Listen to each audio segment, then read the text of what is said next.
İlkay Gündoğan a demandé à Barcelone de le vendre avant la fermeture de la fenêtre de transfert le 1er septembre, rapporte Diario Sport. Cela fait suite à des tensions signalées entre Gündoğan et le club qui ont conduit à son absence de l'équipe du Barça pour le match contre Valence plus tard samedi soir. Gündoğan aurait subi une légère blessure, mais certains rapports disent que ce n'est pas assez grave pour l'éloigner du jeu. Le joueur de 33 ans est actuellement l'un des plus gros salaires du club et son départ pourrait libérer considérablement la masse salariale. Gündoğan suscite l'intérêt des clubs turcs et saoudiens. Le Barça l'évalue à environ 20 millions d'euros. Selon AS, aucun joueur du Barça ne souhaite porter le numéro 10 cette saison. Le club catalan envisageait de remettre ce numéro mythique à Lamine Yamal pour des raisons commerciales, mais le jeune talent a refusé en signe de respect pour Ansu Fati. D'autres candidats potentiels comme İlkay Gündoğan, Fermín López et Dani Olmo n'ont pas non plus montré d'intérêt pour le maillot. Cela laisse donc Ansu Fati comme seul prétendant. Mais le Barça est incertain quant à l'avenir du joueur cette saison. L'attaquant avait bien débuté la saison sous la direction de Hansi Flick sur le plan physique avant de se blesser au pied. Pour l'heure, la plupart des clubs sont probablement réticents à signer Fati en raison de son historique de blessures et du fait qu'il est encore blessé jusqu'à la fin du mercato en septembre. Le Barça aurait pu offrir le numéro 10 à Nico Williams s'il avait rejoint le club, mais l'Espagnol a préféré rester à Bilbao où il portera le maillot numéro 10. Hansi Flick a décidé de laisser de côté des joueurs expérimentés comme İlkay Gündoğan et Andreas Christensen pour titulariser Marc Bernal et Marc Casado dans le 11 de départ contre Valence. Expliquant sa décision, Flick a déclaré « Casado et Bernal titulaires ?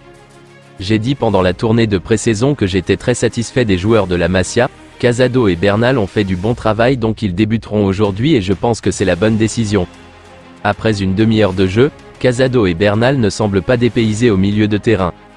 Cependant, Casado effectue souvent des montées dans le dernier tiers, laissant Bernal couvrir beaucoup de terrain. C'est Bernal qui a déjà réalisé un tacle réussi et un bloc dans ce match. Il a également remporté 2 de ses 4 duels au sol. En revanche, Casado n'a pas encore réussi de tacle dans ce match. Il s'est fait dribbler sur la ligne de but lorsque Valence a eu une grosse occasion de marquer en début de match, mais n'a pas cadré. Pourquoi bat-il toujours facilement Marc Casado ? A demandé un fan. Cependant, le match est toujours en cours et les deux joueurs ont encore beaucoup d'opportunités pour impressionner. Comment évaluez-vous Casado et Bernal jusqu'à présent ? Barcelone a entamé sa campagne de Liga sur une bonne note avec une victoire 2-1 à Valence. Voici les performances des joueurs. Le grand attaquant n'a pas déçu aujourd'hui. Ce sont ses buts qui ont offert la victoire au Barça. En plus des buts, Lewandowski a montré une grande forme et aurait pu réaliser un triplé s'il avait eu un peu plus de chance. Ter Stegen a réalisé un arrêt exceptionnel pour garder le Barça dans le match en première mi-temps. Le gardien allemand a été solide dans sa distribution tout au long du match et n'a pas commis d'erreur. Quel match de Marc Casado aujourd'hui.